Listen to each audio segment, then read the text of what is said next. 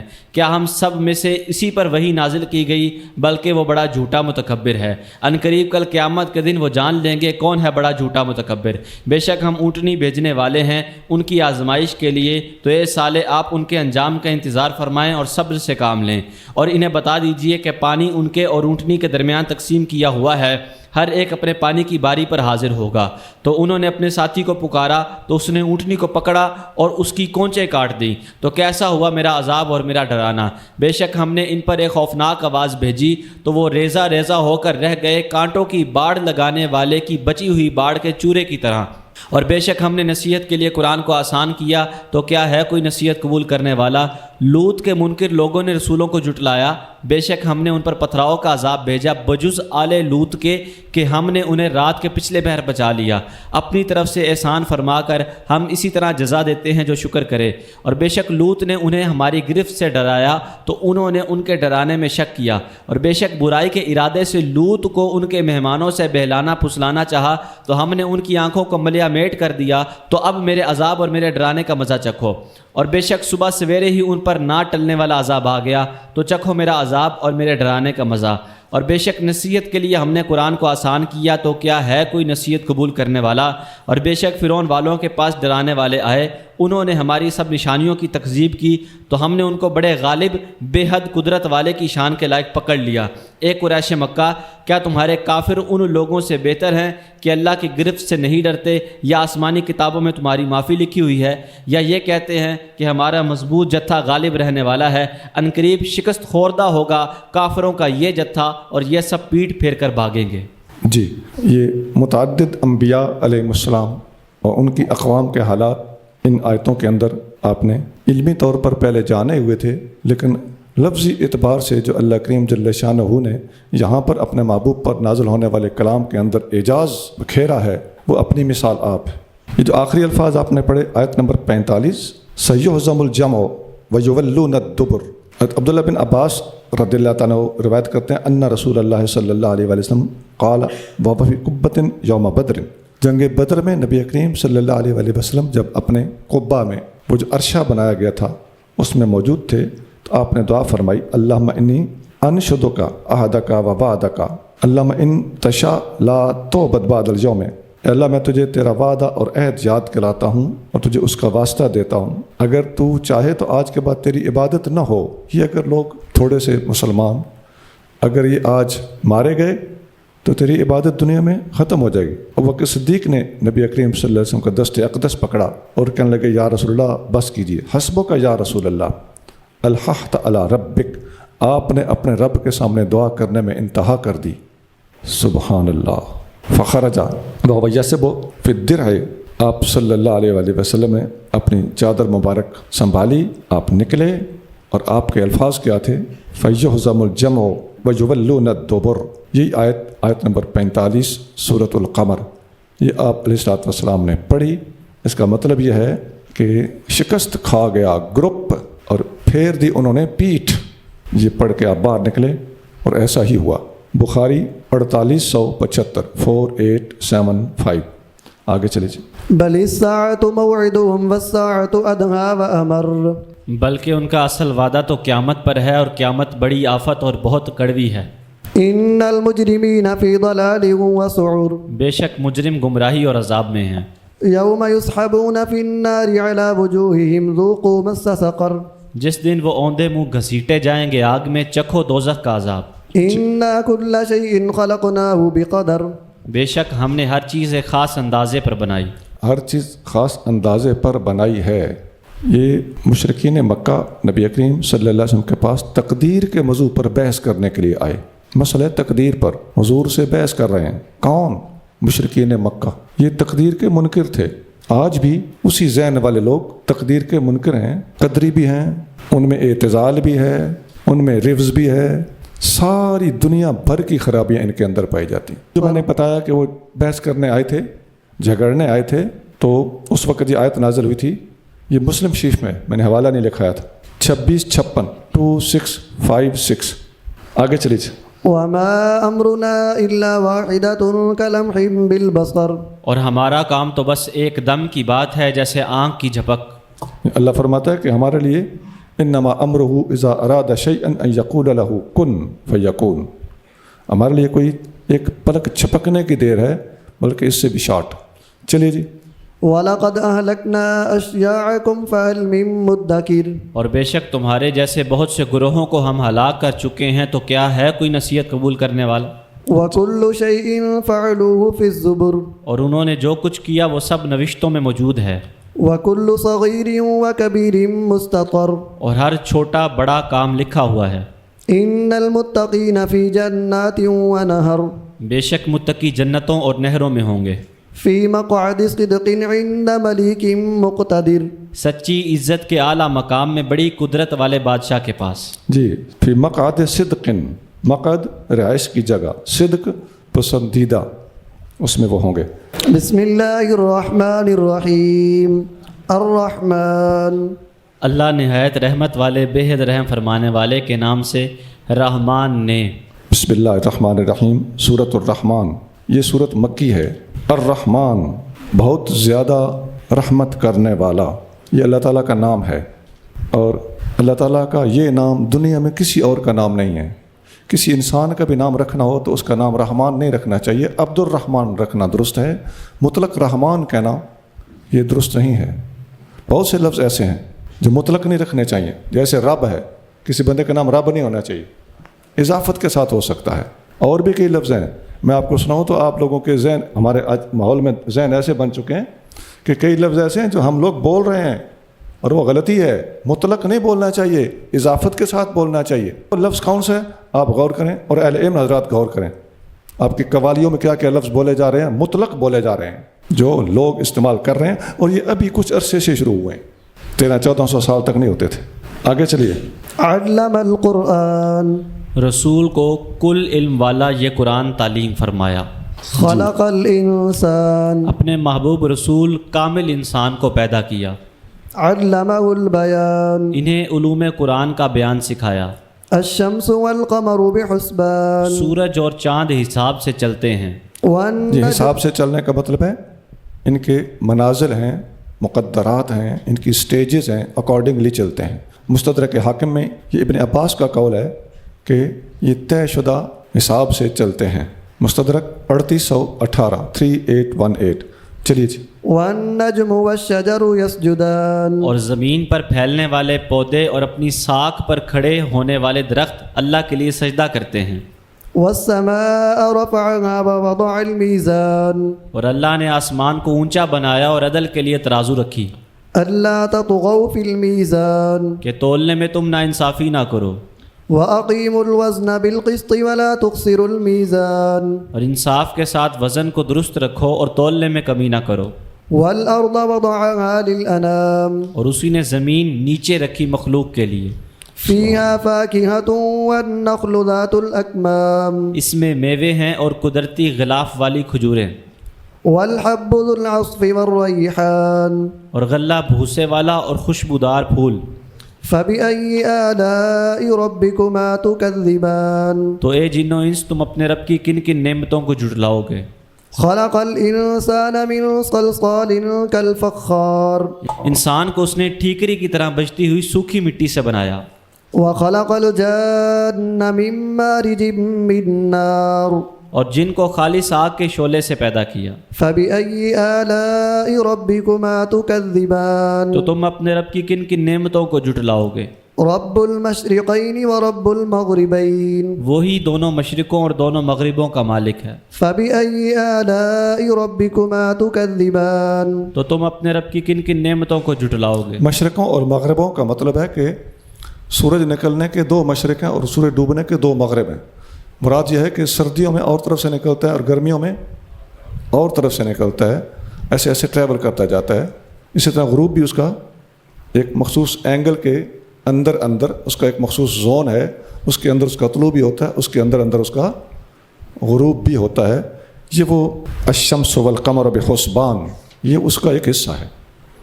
اس لیے اس کے مشرقین ہیں, اس لیے اس کے مغربین ہیں. آگے چلے. مرج البحرین یلتقیان, اس نے میٹھے اور کھاری دو سمندر بہائے کہ دونوں آپس میں بظاہر ملتے ہیں. بینہما برزخ لا یبغیان, ان کے درمیان آڑ ہے, وہ ایک دوسرے کی طرف بڑھ نہیں سکتے. فبأی آلاء ربکما تکذبان, تو تم اپنے رب کی کن کن نعمتوں کو جھٹلاؤ گے. یہ سمندروں اور دریاؤں اور پانیوں کے درمیان جو میٹھے اور کھارے پانی کا بہاؤ ہے, اس کی تشریح پہلے گزر چکی ہے. اور اس سے جو مراد ایک خصوصی ٹولہ ہے جو لیتا ہے, وہ مراد کس نے لی ہے؟ ہمارے علماء کا میں نے قول آپ کو کئی کتابوں سے لکھوایا. علماء نے لکھا ہے کہ وہ جاہلوں اور احمقوں والی تعویل ہے. اس بات کا قرآن کی اس آیت کا ان چیزوں سے کوئی تعلق نہیں ہے. آگے جی. یخرج منہما اللؤلؤ والمرجان, ان سے موتی اور مونگے نکلتے ہیں. فبأی آلاء ربکما تکذبان, تو تم اپنے رب کی کن کن نعمتوں کو جھٹلاؤ گے. وَلَهُ الْجَوَارِ الْمُنشَآتُ فِي الْبَحْرِ كَالْأَعْلَامِ, اور اسی کی ہیں سمندر میں چلنے والی اونچی کشتیاں پہاڑوں کی طرح. پہاڑوں کی طرح کشتیوں سے مراد ظاہر ہے جہاز ہیں, لیکن اس وقت لوگ کشتی کو جانتے تھے اور جہاز کو نہیں جانتے تھے. لیکن پہاڑ جیسی کشتی کہہ کے اللہ تعالیٰ نے جہازوں کی طرف واضح اشارہ کر دیا. آگے جی. فَبِأَيِّ آلَاءِ رَبِّكُمَا تُكَذِّبَانِ, تو تم اپنے رب کی کن کن نعمتوں کو جھٹلاؤ گے. كُلُّ مَنْ عَلَيْهَا فَانٍ, جو بھی زمین پر ہے سب کو فنا ہے, وَيَبْقَى وَجْهُ رَبِّكَ ذُو الْجَلَالِ وَالْإِكْرَامِ, اور باقی ہے آپ کے رب کی ذات جو عظمت اور بزرگی والا ہے. فَبِأَيِّ آلَاءِ رَبِّكُمَا تُكَذِّبَانِ, تو تم اپنے رب کی کن کن نعمتوں کو جھٹلاؤ گے. يَسْأَلُهُ مَنْ فِي السَّمَاوَاتِ وَالْأَرْضِ كُلَّ يَوْمٍ هُوَ فِي شَأْنٍ, اسی سے مانگتے ہیں جو آسمانوں اور زمینوں میں ہیں, وہ ہر آن نئی شان میں ہے. فَبِأَيِّ آلَاءِ رَبِّكُمَا تُكَذِّبَانِ, تو تم اپنے رب کی کن کن نعمتوں کو جھٹلاؤ گے. کل یوم ہوا فی شان, ہر روز اس کی ایک شان ہے. تو اس کا مطلب حضرت ابو درداء صحابی ہیں, یہ فرماتے ہیں کل یوم ہوا فی شان, الرحمن 29, یہ پڑھ کے فرماتے ہیں یغفر ذنبا ویکشف کربا, گناہ معاف کرتا جاتا ہے اور مشکلات دور کرتا جاتا ہے, اور چیخ و پکار اور کرب میں مبتلا لوگوں کو آسائشیں دیتا رہتا ہے. وَيَرْفَعُ قَوْمًا وَيَدَعُ آخَرِينَ, کسی کو بلند کرتا ہے کسی کو گراتا ہے. یہ ڈیلی اس دنیا میں ہو رہا ہے. بخاری 4878 تعلیقاً 4875. چلیے جی. سنفرغ لكم أيها الثقلان فبأي آلاء ربكما تكذبان, ہم ابھی قصد فرماتے ہیں تمہارے حساب کے لیے اے دو بھاری گروہ, تم اپنے رب کی کن کن نعمتوں کو جھٹلاؤ گے. ہاں, سنفرغ لکم, ہم ابھی فارغ ہوتے ہیں, لفظی معنی یہ ہے. اور ترجمہ بہت خوبصورت فرمایا کہ ہم ابھی قصد فرماتے ہیں, تاکہ فارغ ہونے کے مفہوم میں اللہ تعالیٰ کا مصروف ہونا اور بندوں کی صفت سے موصوف ہونا لازم نہ آئے. تو یہ بہترین ترجمہ فرمایا گیا. آگے جی. يا معشر الجن والإنس إن استطعتم أن تنفذوا من أقطار السماوات والأرض فانفذوا لا تنفذون إلا بسلطان فبأي آلاء ربكما تكذبان. اے جنوں انس کے گروہ, اگر طاقت رکھتے ہو کہ نکل سکو آسمانوں اور زمینوں کے کناروں سے تو نکل جاؤ. تم کہیں نہ جا سکو گے مگر وہاں اسی کی سلطنت ہے. تو تم اپنے رب کی کن کن نعمتوں کو جھٹلاؤ گے. کیسے جاندار الفاظ ہیں. زمین کے کناروں سے اے جنوں اور انسانوں نکل سکتے ہو تو نکل کے دکھاؤ. جہاں بھی جاؤ گے اللہ کی سلطان, اللہ کی حکمرانی تمہارے اوپر ہوگی, تم اس سے نکل نہیں سکتے. آگے جی. يرسل عليكما شواظ من نار ونحاس فلا تنتصران فبأي آلاء ربكما تكذبان. اے جھٹلانے والو, اپنے رب کی نعمتوں کے تم پر چھوڑا جائے گا قیامت کے دن آگ کا خاص شعلہ اور نرا کالا دھواں, تو تم اسے دفع نہ کر سکو گے. تو تم اپنے رب کی کن کن نعمتوں کو جھٹلاؤ گے. جی. فإذا انشقت السماء فكانت وردة كالدهان فبأي آلاء ربكما تكذبان. تو جب آسمان پھٹ جائے گا تو وہ سرخ ہو جائے گا سرخ چمڑے کی طرح. تو تم اپنے رب کی کن کن نعمتوں کو جھٹلاؤ گے. وردتن, سرخ ہو جائے گا, یہ گلابی رنگ مراد ہے. اور کدہان, یہ رنگا ہوا چمڑا ہوتا ہے جو رنگت کی وجہ سے سرخ ہو جاتا ہے. چلیے فيومئذ لا يسأل عن ذنبه إنس ولا جان فبأي آلاء ربكما تكذبان۔ تو اس دن کسی گناہ گار کے گناہوں کے بارے میں تحقیق کے لیے کسی انسان اور جن سے نہ پوچھا جائے گا تو تم اپنے رب کی کن کن نعمتوں کو جھٹلاؤ گے؟ نہیں پوچھا جائے گا، مطلب ہے کہ بندہ خود بخود اپنے اعمال پر گواہ ہوگا اور اس کے سامنے اپنے سارا ماضی ایسے واضح ہوگا جیسے سامنے کتاب کھلی پڑی ہے۔ چلیے، يعرف المجرمون بسيماهم فيؤخذ بالنواصي والأقدام فبأي آلاء ربكما تكذبان۔ اس دن مجرم اپنی صورتوں سے پہچانے جائیں گے تو دوزخ میں ڈالنے کے لیے انہیں پکڑا جائے گا پیشانی کے بالوں اور پاؤں سے، تو تم اپنے رب کی کن کن نعمتوں کو جھٹلاؤ گے؟ هذه جهنم التي يكذب بها المجرمون۔ یہ ہے وہ جہنم جس کی تکذیب کرتے ہیں مجرم لوگ۔ يطوفون بينها وبين حميم آن فبأي آلاء ربكما تكذبان۔ وہ گھومتے پھریں گے اس میں اور انتہائی کھولتے ہوئے گرم پانی میں، تو تم اپنے رب کی کن کن نعمتوں کو جھٹلاؤ گے؟ آگ اور کھولتا ہوا پانی دونوں کے درمیان وہ روٹیٹ کرتے ہوں گے۔ آگ کی طرف جائیں گے پیاس لگے گی، پانی پینے آئیں گے پانی گرم ہوگا۔ چلیے جی، ولمن خاف مقام ربه جنتان فبأي آلاء ربكما تكذبان۔ اور جو اپنے رب کے سامنے پیش ہونے کا خوف رکھتا ہو اس کے لیے دو جنتیں ہیں، تو تم اپنے رب کی کن کن نعمتوں کو جھٹلاؤ گے؟ ذواتا أفنان فبأي آلاء ربكما تكذبان۔ ہری بھری گھنی شاخوں والی جنتیں، تو تم اپنے رب کی کن کن نعمتوں کو جھٹلاؤ گے؟ فيهما عينان تجريان فبأي آلاء ربكما تكذبان۔ ان میں دو چشمے بہتے ہیں، تو تم اپنے رب کی کن کن نعمتوں کو جھٹلاؤ گے؟ فيهما من كل فاكهة زوجان فبأي آلاء ربكما تكذبان۔ ان میں ہر پھل کی دو قسمیں ہیں، تو تم اپنے رب کی کن کن نعمتوں کو جھٹلاؤ گے؟ متكئين على فرش بطائنها من استبرق وجنى الجنتين دان فبأي آلاء ربكما تكذبان۔ ایسے بستروں پر تکیے لگائے ہوں گے جن کے استر نفیس موٹے ریشم کے ہوں گے، اور ان دونوں جنتوں کے پھل جھکے ہوئے قریب ہیں، تو تم اپنے رب کی کن کن نعمتوں کو جھٹلاؤ گے؟ جو بستر ہوں گے ان کے آستر وہ ریشم کے، یعنی اندرس ریشم کا ہوگا۔ اب لحاف کے اندر والی سائڈ اکثر کمزور رکھی جاتی، تو اندر ریشم ہے تو باہر کیا ہوگا؟ اللہ تعالیٰ خود اس بات کو چھوڑ رہا ہے تاکہ یہ خود سمجھیں کہ جب اندر یہ حال ہے تو باہر کیا حال ہوگا۔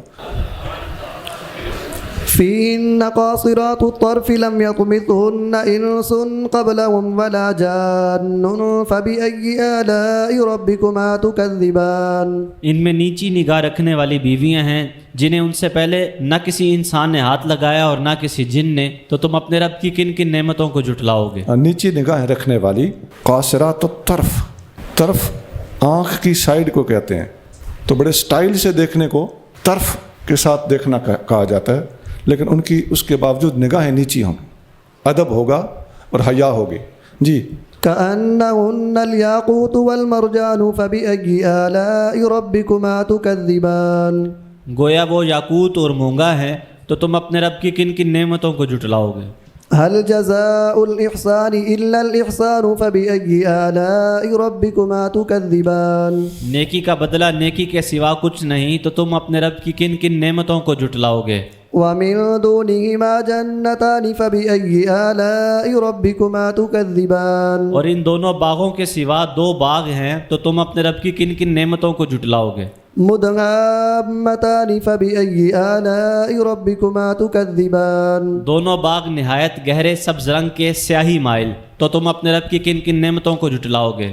فيهما عينان نضاختان فبأي آلاء ربكما تكذبان۔ ان میں دو چشمے ہیں چھلکتے ہوئے، تو تم اپنے رب کی کن کن نعمتوں کو جھٹلاؤ گے؟ فيهما فاكهة ونخل ورمان فبأي آلاء ربكما تكذبان۔ ان میں پھل اور کھجوریں اور انار ہیں، تو تم اپنے رب کی کن کن نعمتوں کو جھٹلاؤ گے؟ فيهن خيرات حسان فبأي آلاء ربكما تكذبان۔ ان میں نیک سیرت اور نیک صورت بیویاں ہیں، تو تم اپنے رب کی کن کن نعمتوں کو جھٹلاؤ گے؟ حور مقصورات في الخيام فبأي آلاء ربكما تكذبان۔ گوری کشادہ چشم بیویاں خیموں میں با پردہ ٹھہرائی ہوئیں، تو تم اپنے رب کی کن کن نعمتوں کو جھٹلاؤ گے؟ لم يطمثهن إنس قبلهم ولا جان فبأي آلاء ربكما تكذبان.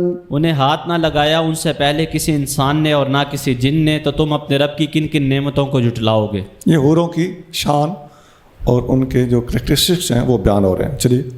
متكئين على رفرف خضر وعبقري حسان فبأي آلاء ربكما تكذبان. تکیے لگائے ہوں گے سبز قالینوں اور نہایت نفیس خوبصورت فرشوں پر، تو تم اپنے رب کی کن کن نعمتوں کو جھٹلاؤ گے. رف رف مسندوں کو کہتے ہیں، خضر سبز، اور عبقری نہایت جید چیز کو کہتے ہیں، اور حسان خوبصورت کو کہتے ہیں. جیسے عبقری حدیث میں آتا ہے، میں نے عمر جیسا عبقری نہیں دیکھا، تو عبقری جید کو کہتے ہیں. عمر جیسا عبقری نہیں دیکھا، بخاری 3682 3682. آگے جی. تبارک اسم ربک ذی الجلال والاکرام. اے محبوب، بڑی برکت والا نام ہے آپ کے رب کا جو نہایت عظمت اور بزرگی والا ہے. نبی کریم صلی اللہ علیہ وسلم فرض نماز کا سلام پھیرنے کے بعد 3 بار استغفر اللہ فرماتے تھے، اور پھر فرماتے تھے اللہم انت السلام و منک السلام تبارکت یا ذا الجلال والاکرام. سبحان ربک رب العزت عما یصفون وسلام علی المرسلین والحمد للہ رب العالمین.